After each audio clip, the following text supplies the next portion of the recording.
welcome back. I hope you all are doing great. This is our next lecture, lecture number 14. In this lecture, we are going to cover the most important topic of journal, that is accounting for GST. तो basically जो हमने last lecture में cover किया था ना, last lecture था हमारा lecture number 13, जिसमें हमने मेनली दो चीजें कवर की थी. First one is rules and उसके बिना हमने जर्नल कवर किया था. जर्नल में हमने उसका बेसिक कवर किया था. ठीक है, जर्नल का सिर्फ हमने बेसिक कवर किया था, जिसमें हमने उसका फॉर्मेट देखा था. एंड जो हमने रूल्स में सीखा था कि हमने कौन सी एंट्री को डेबिट करना है, कौन सी ट्रांजैक्शन को क्रेडिट करना है, वो हमने अप्लाई करके देखा था कि कैसे हम रिकॉर्ड करते हैं डेबिट एंड क्रेडिट को. राइट, आज हम कंटिन्यू करने वाले हैं उसी चीज को. हम जस्ट यहाँ पर कवर करने वाले हैं जीएसटी का इफेक्ट ऑन द जर्नल. हम यहाँ पर देखने वाले हैं कि कैसे आपने जर्नल में जीएसटी की जो ट्रांजेक्शन है उसको रिकॉर्ड करना है. तो आपका मोस्ट ऑफ द सेक्शन जो है वो कवर हो चुका है जर्नल का. जस्ट एक एड ऑन है, डेट इज जीएसटी. बाकी की सारी चीजें जो लेक्चर नंबर 13 में है, फॉर्मेट जो सीखा था, जो डेबिट क्रेडिट के रूल्स हमने सीखे थे, वो सारे के सारे सेम रहने वाले हैं. तो अगर आपको लेक्चर नंबर 13 अभी तक आपने नहीं देखा है तो फर्स्ट ऑफ ऑल उसको कंप्लीट कर लेना, बिकॉज जो ये वाला लेक्चर है, लेक्चर नंबर 14, जो आपको तभी समझ लगेगा अगर आपको बेसिक रूल्स एंड जो जर्नल का बेसिक फॉर्मेट है वो आता है. राइट, तो स्टार्ट करते हैं. एंड वन मोर थिंग, यहाँ पर हम जीएसटी का सिर्फ और सिर्फ उतना पोर्शन ही कवर करने वाले हैं जो हमें अकाउंटिंग व्यू पॉइंट से रिक्वायर्ड है. जो मेजर पोर्शन है, जो जीएसटी के बारे में डिटेल डिस्कशन है, वो आपका इंटर में कवर होने वाला है. तो यहाँ पर हम सिर्फ उतना देखते हैं जो हमें अकाउंटिंग पर्पस के लिए या जर्नल को रिकॉर्ड करने के लिए चाहिए. तो सबसे पहले हम समझते हैं कि जीएसटी होता क्या है. ठीक है, जीएसटी का बेसिक समझते हैं जो अकाउंटिंग व्यू पॉइंट से हमें रिक्वायर्ड है. फर्स्ट ऑफ ऑल जीएसटी क्या है? It's a comprehensive indirect tax.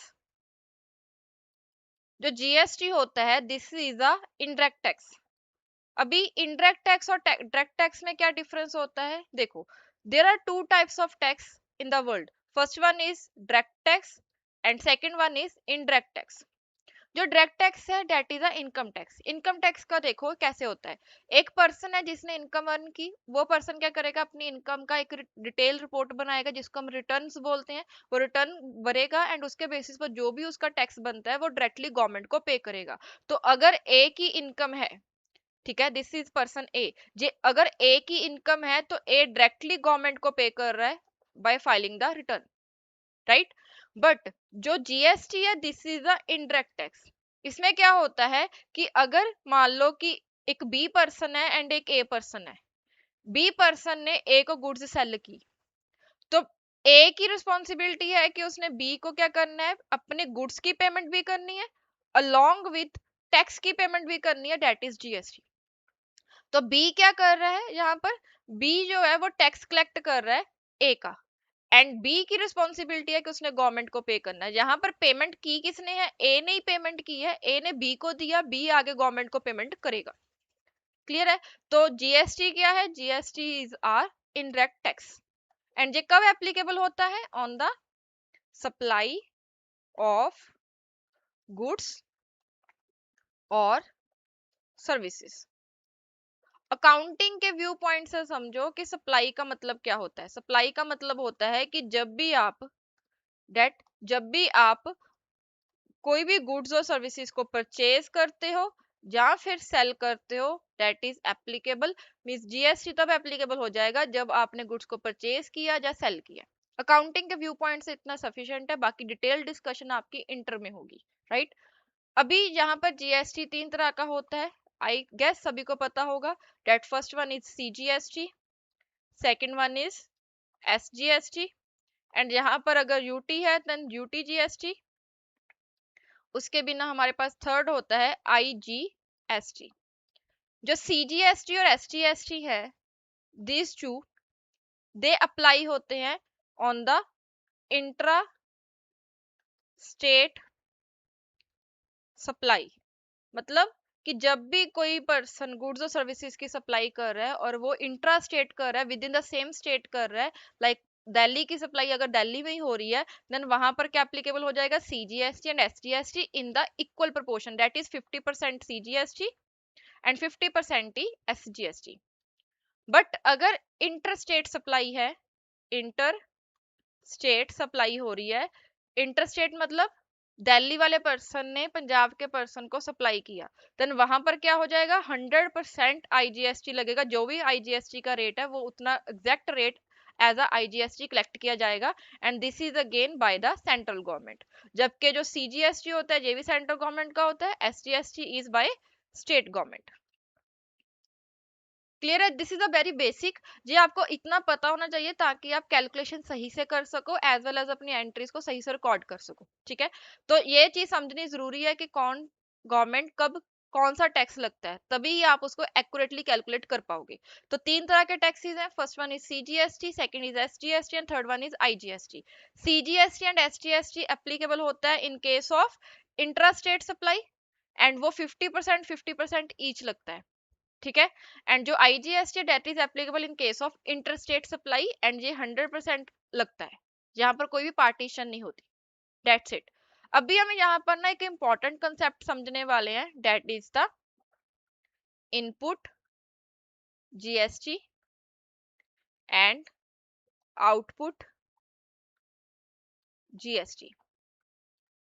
This is one of the most important topic. अगर आपको इसमें कोई भी कंफ्यूजन हो गई तो आपका जो जर्नल है वो रॉन्ग हो सकता है, तो इसको अच्छे से समझ लेना। ठीक है, सबसे पहले हम देखते हैं कि इनपुट जीएसटी क्या होता है।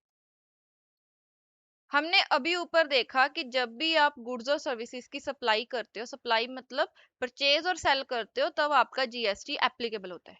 अभी यहाँ पर भी बाइफरकेशन है। इनपुट जीएसटी का मतलब है कि जो भी बिजनेस के इनपुट्स है, इनपुट्स मतलब कि जो भी चीजें बिजनेस में आ रही है, बिजनेस जिस चीज को परचेज कर रहा है उसके ऊपर इनपुट जीएसटी लगता है। मतलब हमारे पास एक इनपुट जीएसटी आता है जब हम कोई भी गुड्स को परचेज करते हैं। जब गुड्स को परचेज किया जाता है, let's suppose this is a person A and this is a person B. A ने बी को सप्लाई किया, तो बी कौन है यहाँ पर, कस्टमर है, राइट। तो बी ने ये गुड्स को रिसीव किया, बी के लिए ये क्या है, एक तरह की परचेज है। तो जब बी ए को पेमेंट करेगा तो पे तो वो जीएसटी करेगा, राइट, बट उसको क्या बोलेगा, this is my input GST. And input GST के केस में क्या होता है, इसको इनपुट क्या बोला जाता है, बिकॉज बिजनेस के पास ये एक तरह सा इनपुट है जिसको वो यूज करके अपना आउटपुट प्रोड्यूस करेगा, राइट, तो इसलिए इसको इनपुट जीएसटी बोला जाता है। एंड यहाँ पर क्या होता है, ये जो इनपुट जीएसटी है ना, इसको बाद में जो बी है जिसने ये इनपुट जीएसटी पे किया है, वो पर्सन इस जीएसटी को बाद में क्लेम कर सकता है फ्रॉम द गवर्नमेंट। मतलब क्या है कि जब वो इन गुड्स को, मान लो जो भी उसने यहाँ पर गुड्स परचेज किए हैं या फिर जो भी सर्विसेज उसने लिए हैं, मान लो उसने third person that is the C, ये सी पर्सन है, इसको उसने सेल किया, उसने आगे यहाँ पर क्या कर दिया, सेल कर दिया। अभी यहाँ पर क्या हो रहा है, ये जो सी है this is a customer, and B क्या कर रहा है, यहाँ पर बी यहाँ पर सेल कर रहा है, राइट। तो जब वो आगे सेल करेगा तब वो इस इनपुट टैक्स को क्या कर सकता है, क्लेम कर सकता है गवर्नमेंट से। इसीलिए इसको क्या बोला जाता है, this is our current asset. मतलब क्या है कि जब कोई पर्सन अपनी गुड्स को परचेज करता है, तब जो वो जीएसटी को पे करता है उसको बोला जाता है इनपुट जीएसटी। एंड वहां पर उस पर्सन के पास एक राइट आ जाता है कि जितना उसने जीएसटी पे किया है उतना वो आगे बाद में गवर्नमेंट से क्लेम कर सकता है। तो एक तरह से वो उसके पास क्या है, राइट है, उसके पास एक बेनिफिट है जो फ्यूचर में वो यूज कर सकता है। तो जब हमने पढ़ा था कि जब भी आपके पास कोई राइट हो, आपके पास कोई बेनिफिट हो जिसको आप यूज कर सकते हो, then that is your asset and this will be your current asset। And one more thing यहाँ पर ही डिस्कस कर लेते हैं। हमने ऑलरेडी देखा है कि एसेट्स का क्या होता है, एसेट्स हैव डेबिट बैलेंस। इसको हमने अकाउंटिंग व्यू पॉइंट से भी समझा था। अकाउंटिंग व्यू पॉइंट से क्या था, जब हमने अकाउंटिंग क्वेश्चन देखी थी वहां पर क्या था, assets are equals to capital plus liabilities, right. तो अगर आपका कोई क्लेम क्रिएट होता है, आपके पास इनपुट जीएसटी आता है, आपने पेमेंट किया, वो आपका इनपुट जीएसटी बन गया, तो एक तरह से आपकी एसेट की वैल्यू इंक्रीज हो गई। तो एसेट इंक्रीज हुई है, डेबिट बैलेंस इंक्रीज हुआ है, इसीलिए हम इसको क्या करते हैं, इसको हम डेबिट करते हैं।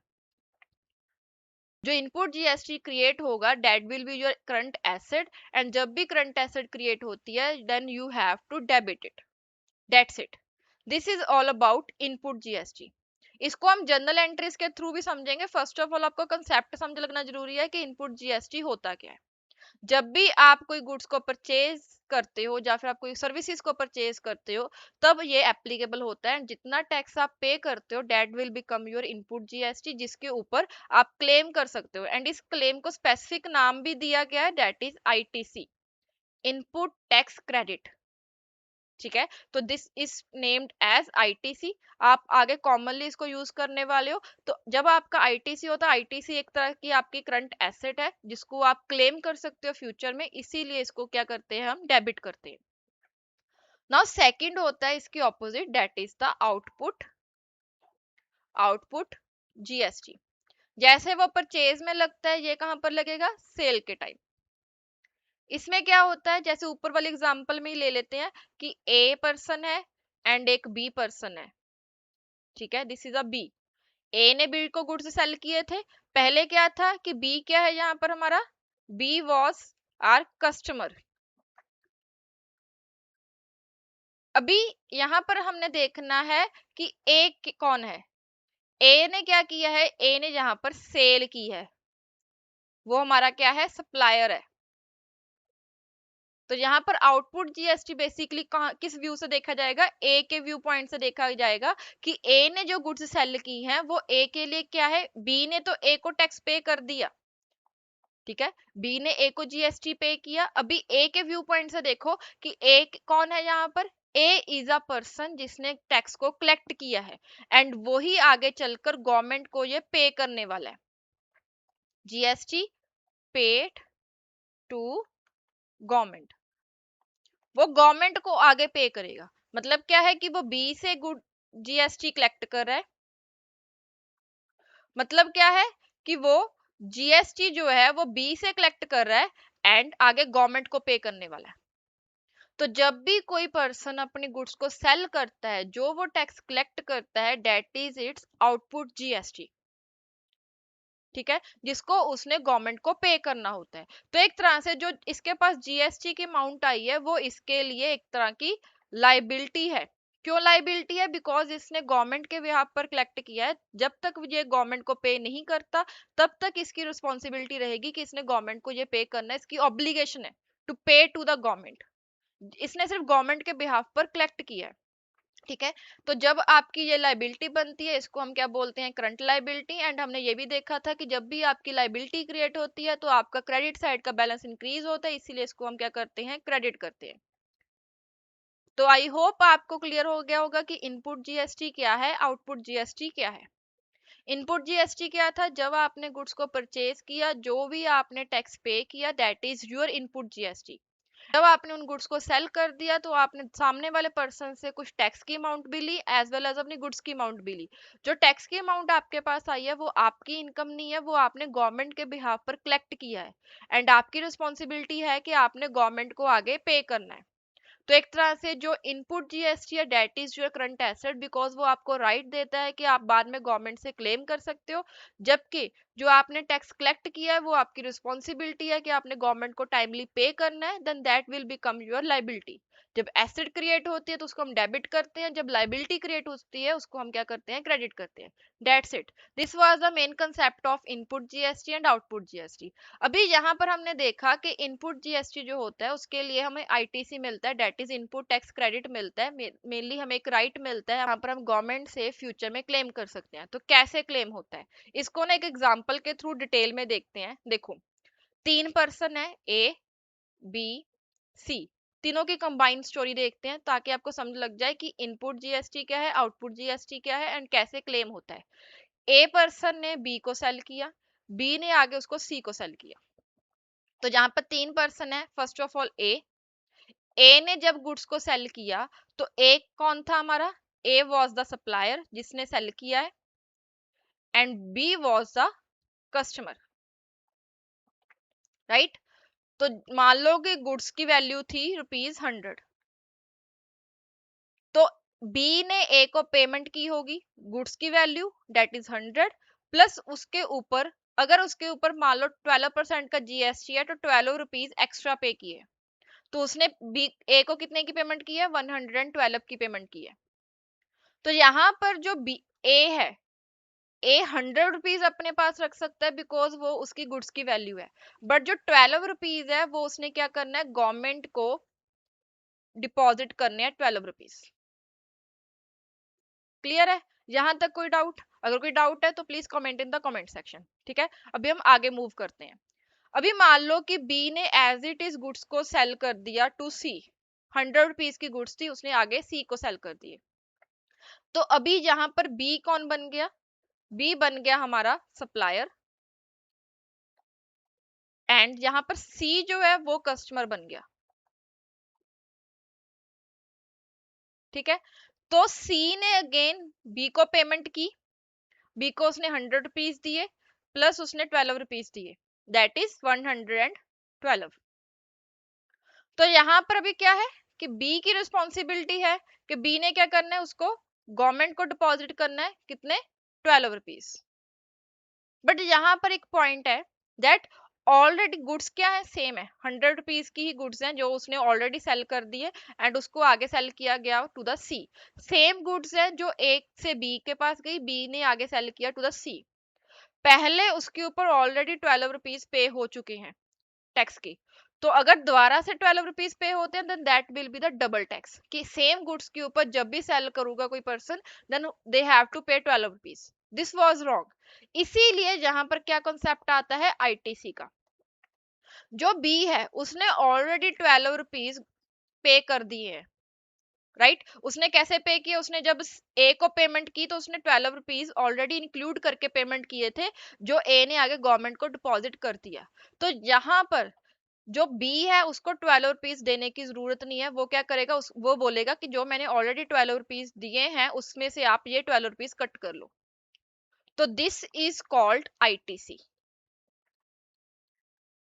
यहाँ पर ये अमाउंट सेम थी, इसको हम एक और एग्जांपल के साथ देखते हैं। देखो यहाँ पर अगेन हम सेम एग्जांपल ले लेते हैं, ए बी सी।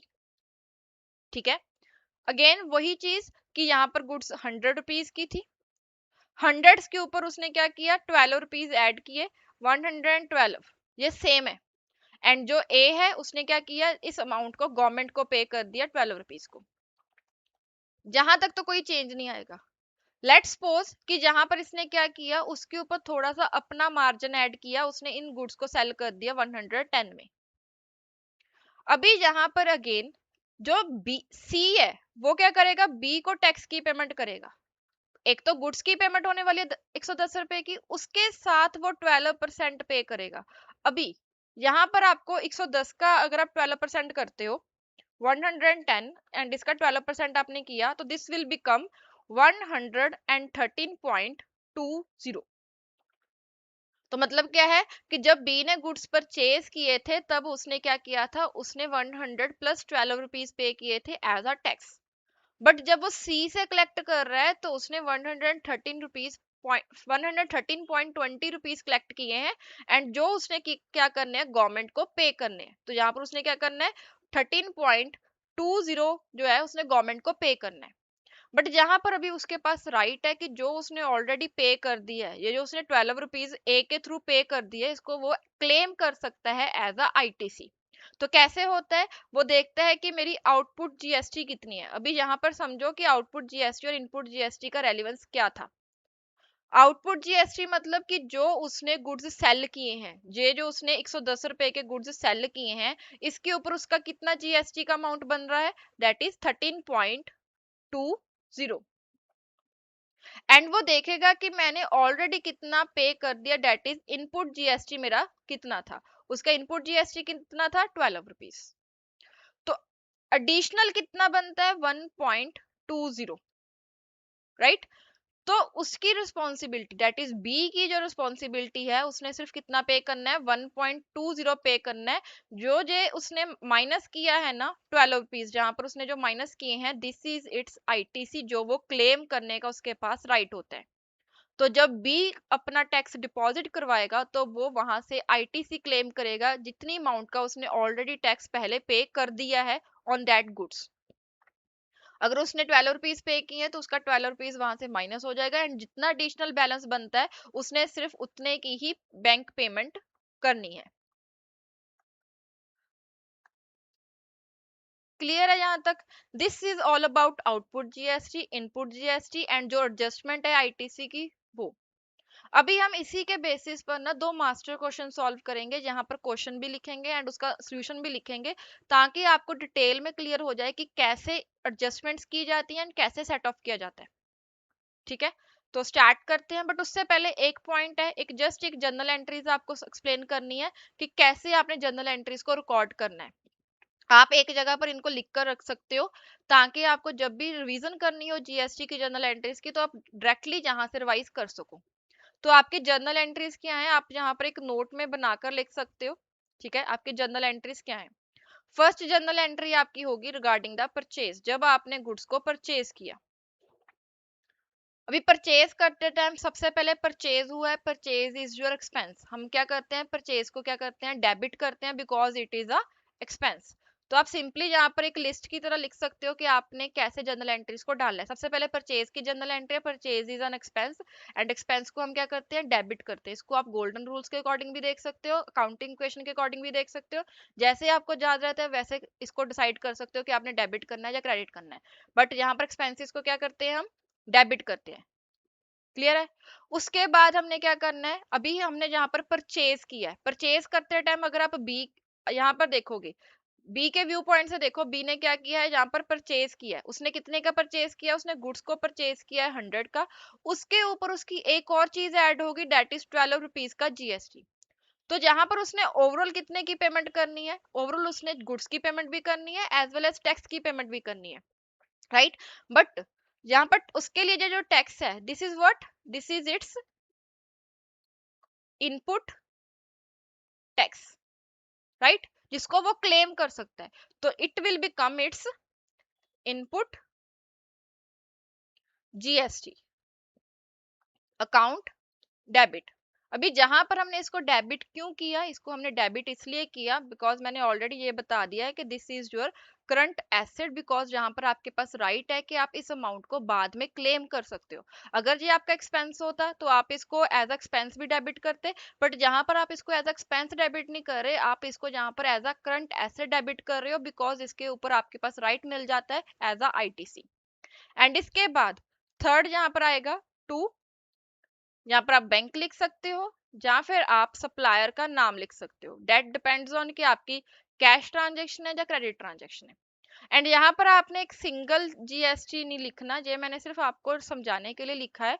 जहां पर आपने बाइफर्केशन लिखनी है कि अगर आपके पास आईजीएसटी है तो आप यहाँ पर एंट्री डालोगे इनपुट आईजीएसटी की, input IGST account debit. And अगर आपके पास और अगर आपके पास सीजीएसटी और एसटीएसटी एप्लीकेबल है, तो जहां पर आप लिखोगे input CGST account debit, input SGST account debit, and उसके बाद आप लिखोगे टू बैंक और सप्लायर। ठीक है, तो this will be your complete entry purchases की। नाउ सेकंड हमारे पास आती है सेल्स। सेल्स के लिए हम क्या करते हैं, सेल्स आर इनकम। हम सबसे पहले इनकम को रिकॉर्ड करेंगे। आपकी इनकम कितनी आएगी, सबसे पहले देखो, जो भी आपने जैसे भी आपने ट्रांजेक्शन किया वहां उसको डेबिट और क्रेडिट करोगे। आपके पास बैंक में पेमेंट आ रही है तो आप बैंक लिखोगे। अगर आपकी पेमेंट फ्यूचर में आएगी, आप उसको एज अ डेटर रिकॉर्ड करना चाहते हो, तो आप कस्टमर का नेम लिखोगे एंड उसको डेबिट कर दोगे, बिकॉज वो आपकी एसेट को इंक्रीज कर रहा है। एंड उसके बाद आप इनकम लिखोगे, इनकम क्या है आपकी, सेल्स। एंड उसके बाद अगेन आपका क्या आ जाएगा, आउटपुट जीएसटी। यहाँ पर आउटपुट जीएसटी क्यों लिखा, आउटपुट जीएसटी जो हमने अमाउंट सेल करते टाइम कलेक्ट किया, जिसको हमने गवर्नमेंट को पे करना है। तो this is your liability and this is your current liability.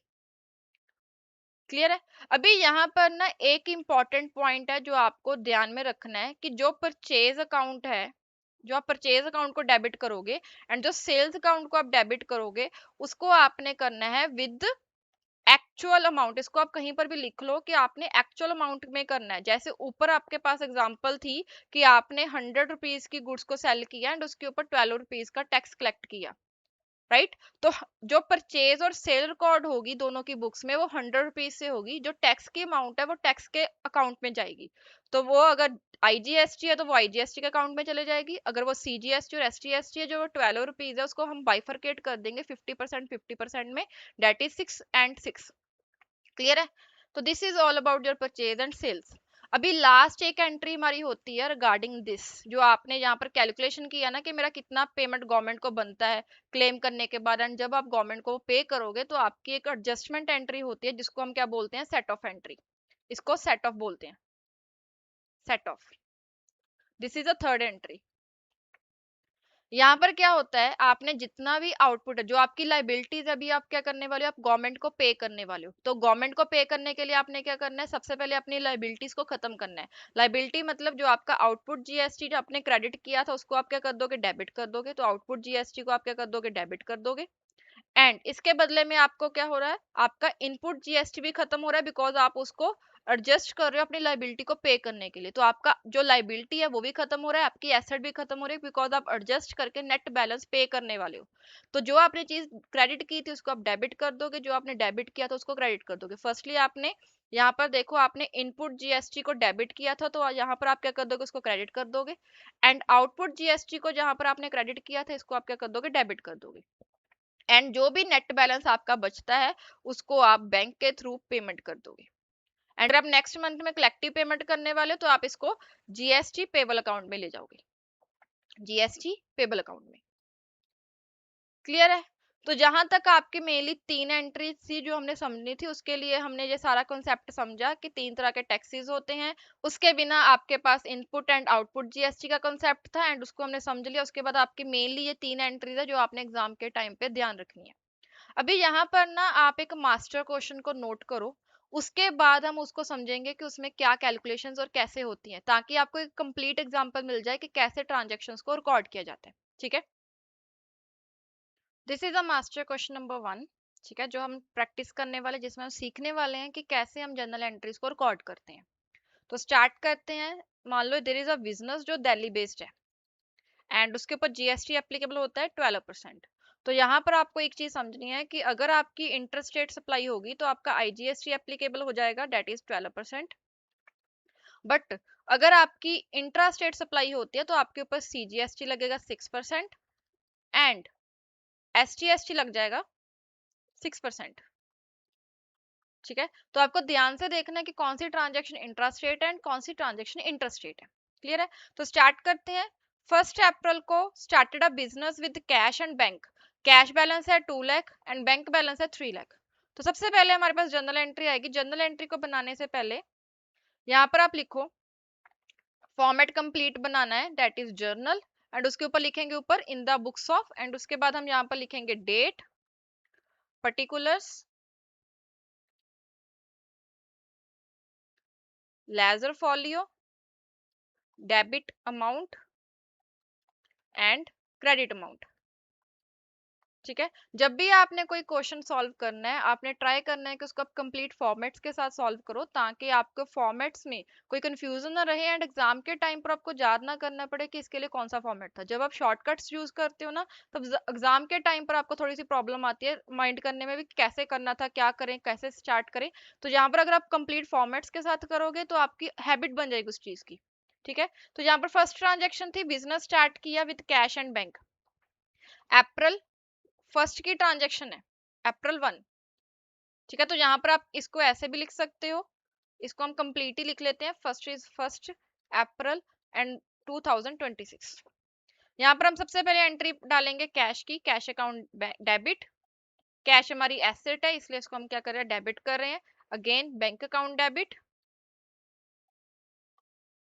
And to capital. अभी यहाँ पर कोई परचेज सेल नहीं हुई है गुड्स और सर्विसेज की, इसलिए यहाँ पर जीएसटी का कोई इफेक्ट नहीं डालना है। ठीक है। जहाँ पर आ जाएगा 2 lakh, 3 lakh and total is 5 lakh.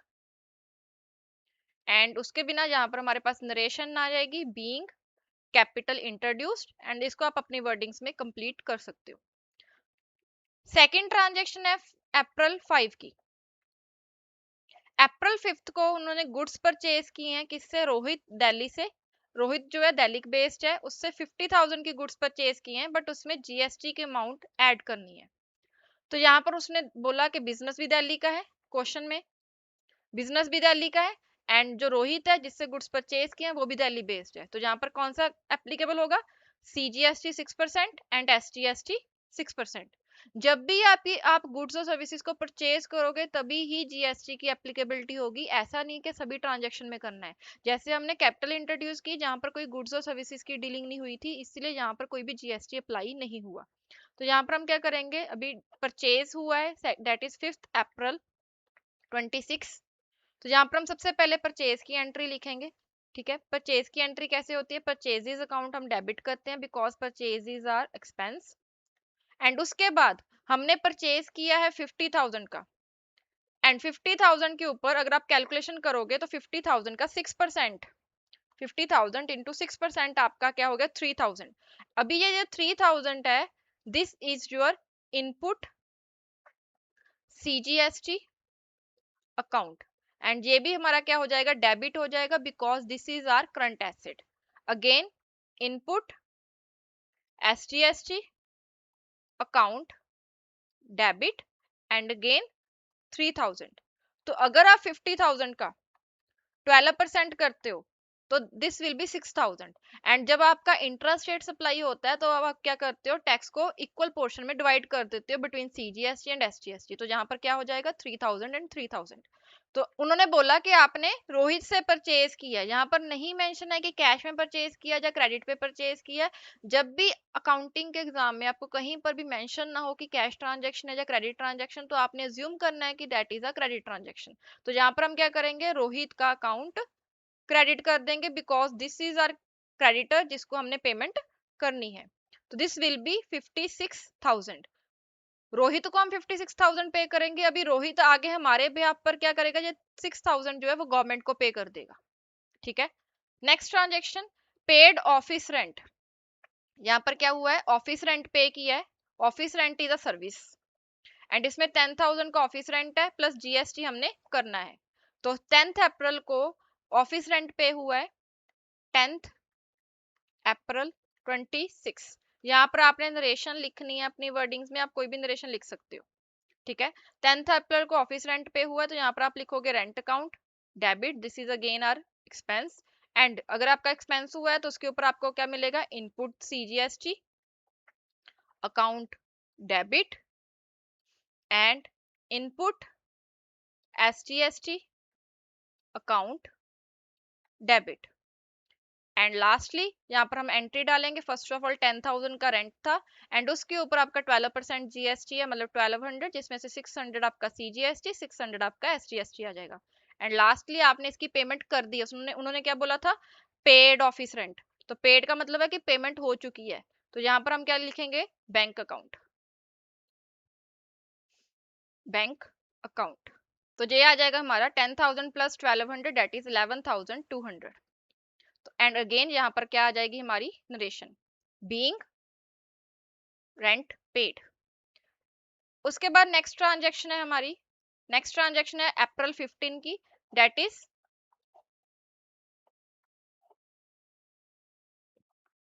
Sold goods to Vikas. Vikas को गुड्स सेल किए हैं दिल्ली को, ठीक है, for 80,000 plus GST on credit. Credit पे गुड्स सेल हुई है। क्रेडिट पे गुड्स सेल होने से क्या हुआ है? सिंपल वही चीज जो हमने ऊपर किया है।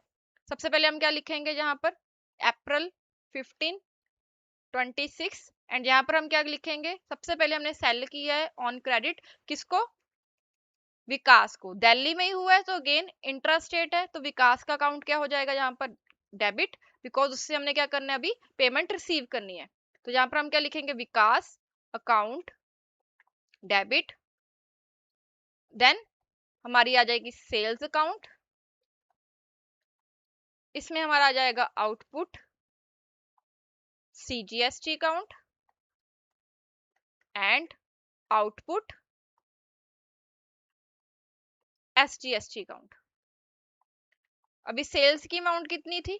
Sales was 80,000। तो यहाँ पर हमारे पास सबसे पहले यहाँ पर हम सेल्स में लिखेंगे 80,000 एंड अगेन 80,000 का आप डायरेक्टली 12% करके उसको डिवाइड भी कर सकते हो, दैट इज 96,000, इसको आप डिवाइड भी कर सकते हो, या फिर आप डायरेक्टली 6% भी कैलकुलेट कर सकते हो। अगर आप 96 को डिवाइड करोगे that is 4800 and 4800। And second option क्या है कि 80,000 के ऊपर अगर आप डायरेक्टली 6% भी लगाते हो देन भी अगेन 4800 ही आएगा। एंड अभी 80,000 plus 4800 plus 4800, this will be 89,600। Clear है? अभी लास्ट एंट्री है हमारी एडजस्टमेंट की। यहाँ पर इन्होंने एग्जैक्टली बोला भी वही है, दैट ऑन अप्रैल 30 आपने एडजस्ट करना है इनपुट जीएसटी को, एंड फाइनल बैलेंस जो है वो आपने पे करना है गवर्नमेंट को थ्रू द बैंक। तो यहाँ पर हम सबसे पहले कैलकुलेशंस करेंगे। यहाँ सबसे पहले हम यहाँ पर क्या करेंगे, एंट्री के लिए स्पेस छोड़ेंगे। ठीक है, 3 to 4 लाइंस और 5 लाइंस आप स्किप कर देना। उसके बाद आप यहाँ पर एक वर्किंग नोट बनाओ। यहाँ पर हम क्या करेंगे, एक वर्किंग नोट बनाएंगे जिसमें हम कैलकुलेशन करेंगे कि एक्चुअल में पेमेंट कितनी होने वाली है। तो यहाँ पर लिखेंगे calculation of final payment to government. Government को फाइनल पेमेंट कितनी करनी है उसकी कैलकुलेशन करने वाले। उसके लिए हम क्या करेंगे, हमें करना क्या है, फाइनल पेमेंट कैसे निकलती है। फाइनल पेमेंट निकालने के लिए हमें चाहिए फर्स्ट ऑफ ऑल कितना आपका आउटपुट जीएसटी बन रहा है, उसमें से हम क्या करेंगे, हमारा आईटीसी माइनस कर देंगे, डेट इज इनपुट जीएसटी को माइनस कर देंगे। तो जहां पर हमने कैलकुलेशन करनी है first of all output GST की। आउटपुट जीएसटी तो हमारा क्लियर ही है, हमारी एक ट्रांजेक्शन थी 80,000 की जो हमने यहाँ पर देखी, दिस इज 4800 एंड 4800, दोनों को प्लस करके यहाँ पर लिखेंगे total output GST that is 9600। कैसे आया, 4800 सीजीएसटी था एंड 4800 हमारा क्या है, एसजीएसटी था। सेकेंडली हमारे पास आता है इनपुट जीएसटी। इनपुट जीएसटी की हमारे पास दो एंट्री थी, कौन कौन सी। फर्स्ट हमारे पास था परचेजेस जिसमें हमने 3000 एंड 3000 दोनों पे किए थे, एंड सेकंड हमारी एंट्री थी रेंट की जिसमें हमने 600 पे किया था। तो एक तरह से आपका 3600 का सीजीएसटी है, 3600 का आपका क्या है, एसजीएसटी। तो 3600 प्लस 3600, तो दिस इज 7200, तो इट विल बी 3600 प्लस 3600। इसको आप ना टेबुलर फॉर्म में लिख सकते हो। कैसे, आप लिखो यहाँ पर आउटपुट जीएसटी इनपुट जीएसटी। तो कैसे लिखोगे, CGST SGST CGST SGST, and यहाँ पर आप एक टोटल का कॉलम बना सकते हो, यहाँ पर भी एंड यहाँ पर भी। तो आप क्या लिखोगे, सबसे पहले परचेजेस। परचेजेस के टाइम पर आपका क्या था, परचेजेस के टाइम पर आपका क्या था, इनपुट जीएसटी। तो यहाँ पर हम क्या लिखेंगे, यहाँ पर लिखेंगे 3000 and 3000, this will be 6000। Second हमारे पास था रेंट जिसमें हमने क्या किया था, again input GST 600 and 600, this will be 1200। And lastly हमने सेल्स किया था, सेल्स में हमारे पास आउटपुट जीएसटी था that is 4800 and 4800, this will be 9600। तो ऐसे आप टोटल निकाल के देख सकते हो, तो दिस विल बी आपका जो बन जाएगा 7200 एंड दिस इज 9600। ठीक है, तो आपने सिंपली क्या करना है, 9600 में से 7200 को माइनस करना है। आपके पास कितना बैलेंस बचा, 9600 माइनस 7200, तो इट विल बी 2400 रुपीज।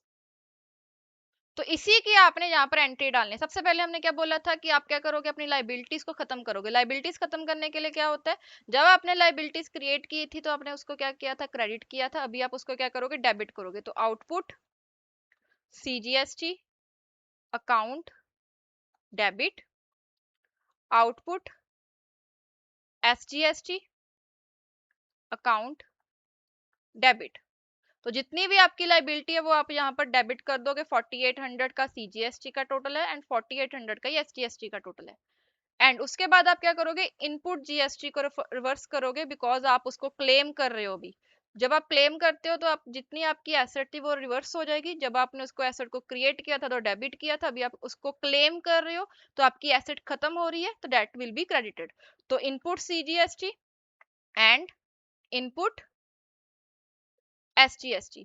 तो यहाँ पर अभी आपने ना सिंगल सिंगल अमाउंट नहीं लिखनी है, आपने टोटल अमाउंट लिखनी है। यहाँ पर टोटल कितना था इनपुट का, दैट इज 7200, बट उसमें से अगर आप ये टोटल लगाओगे तो this is 3600 and this is again 3600। तो आप दोनों का टोटल लिखोगे उसके कॉलम्स में। 3600 यहाँ पर आ जाएगा, 3600 का CGST है एंड 3600 का ये आपका SGST है। एंड यहाँ पर आपका आ जाएगा टू बैंक अकाउंट, बिकॉज आप बैंक से पेमेंट करें तो बैंक का बैलेंस आपका कम होगा। जब आपका बैंक का बैलेंस कम होता है तो आपकी एसेट कम होती है, जिसको आप क्या करते हो, क्रेडिट करते हो। तो 2400 से आपका क्या आ जाएगा, बैंक अकाउंट आ जाएगा। तो अगर आप इसका टोटल लगा के देखोगे तो आप क्या करोगे, 4800 प्लस 4800 माइनस 3600 माइनस 3600 माइनस 2400, तो आपका बैलेंस क्या आ जाएगा, नील आ जाएगा। तो ये चीज जरूरी है जब भी आप जर्नल एंट्रीज पास करो। अगर आपको लगता है कि मुझे इसका क्रॉस चेक करना है तो आप सिंपली क्या करो, आपकी कैलकुलेशंस करके उसकी अमाउंट्स को आप एज इट इज डाल दो एंड एट द एंड क्या करो, आप डेबिट को माइनस कर, डेबिट के टोटल को क्रेडिट के टोटल से माइनस कर दो। तो आपके पास अगर जीरो आ रहा है तो आपका बैलेंस मैच हो रहा है, मतलब कि एक तरह से आपका डेबिट का कॉलम एंड क्रेडिट का कॉलम का टोटल मैच होना चाहिए सभी एंट्रीज का। क्लियर है? तो this is all about our GST। अभी यहाँ पर ना एक चीज मिस है बस, that is a refund amount. Refund में हमने कुछ नहीं करना, जैसे मान लो कि आपका यहाँ पर अभी 3600 दैट इज 7200 है। मैं आपको यहाँ पर इसी एग्जांपल को कंटिन्यू करके बता देती हूँ क्योंकि छोटा सा पॉइंट है, बाकी सारी चीजें सेम रहने वाली है। आपका इनपुट है, योर इनपुट इज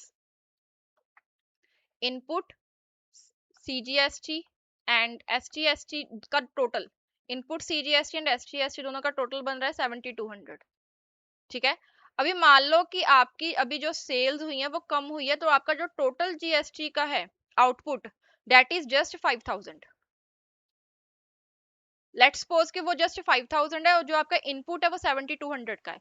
तो जब आप जर्नल एंट्री पास करोगे ना तो आप क्या करना है, आपने आपने इन आउटपुट GST को रिवर्स करने के लिए आप उसको डेबिट करोगे, इनपुट GST को रिवर्स करने के लिए आप क्रेडिट करोगे। तो यहाँ पर आपने बैंक की एंट्री नहीं डालनी, बिकॉज बैंक तब होता है जब अगर आपकी आउटपुट GST ज्यादा है। जैसे आपने देखा था कि बी ने सी को सेल किया एंड उसने 13 रुपीज कलेक्ट किए थे, जबकि उसने ऑलरेडी 12 रुपीज पे कर दिए हैं। तो जो एडिशनल 1 रुपी है उसने अगर पे करना उसकी रिस्पॉन्सिबिलिटी बन रही है, देन ही उसने बैंक में से पेमेंट करनी है।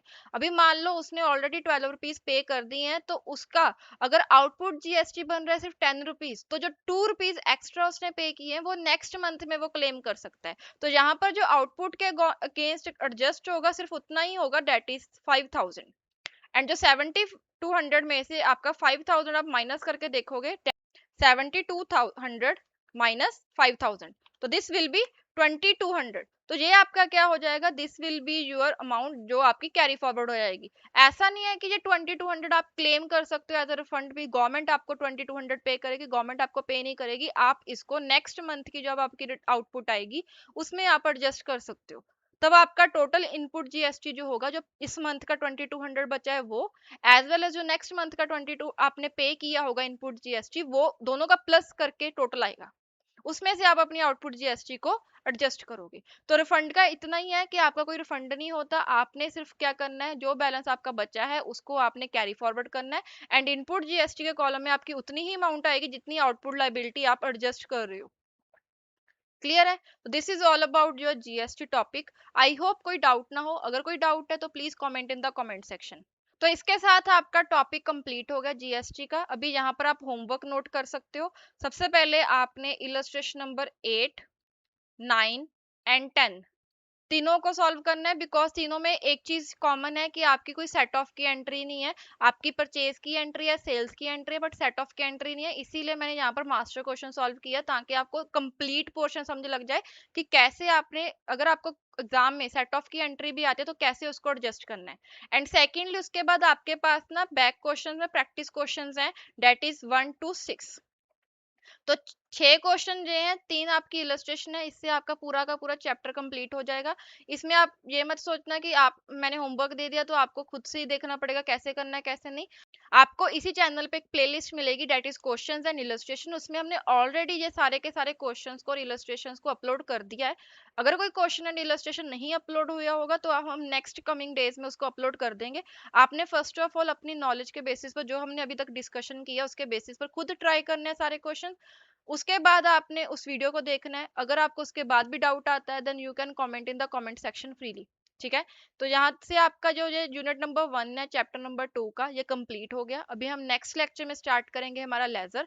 बट उससे पहले आपके लिए जरूरी है कि आप जर्नल को अच्छे से समझ लो। जर्नल में आपको रूल्स अच्छे से आने चाहिए, जर्नल का बेसिक देख लेना, एंड उसके बाद जो हमने आज कवर किया जर्नल का जीएसटी पोर्शन, उसको भी अच्छे से देख लेना।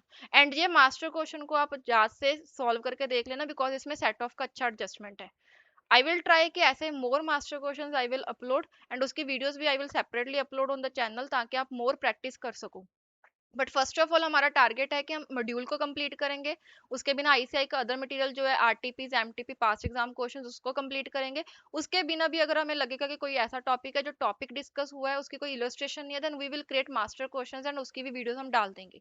ठीक है, तो ट्राई करना कि आप साथ के साथ सारी चीजों को कंप्लीट करते रहो। इसकी प्रैक्टिस जरूर करना, एंड प्रैक्टिस करने के लिए एक चीज ध्यान रखना कि कंप्लीट फॉर्मेट के साथ प्रैक्टिस करना। जो भी आप वर्किंग नोट्स बनाने वाले हो, जो भी आप नोट्स में लिखने वाले हो, वो सारी की सारी चीजों को कंप्लीट लिखना, as well as complete format draw करना, ताकि आपके माइंड को और आपके हाथ को उस फॉर्मेट की हैबिट पड़ जाए और आपको एग्जाम के टाइम पे सोचना ना पड़े कि हम कहाँ से इस क्वेश्चन को स्टार्ट करें। क्लियर है? तो that's it for today. Thank you so much for watching and keep revising, and please do your homework on time. Thank you so much.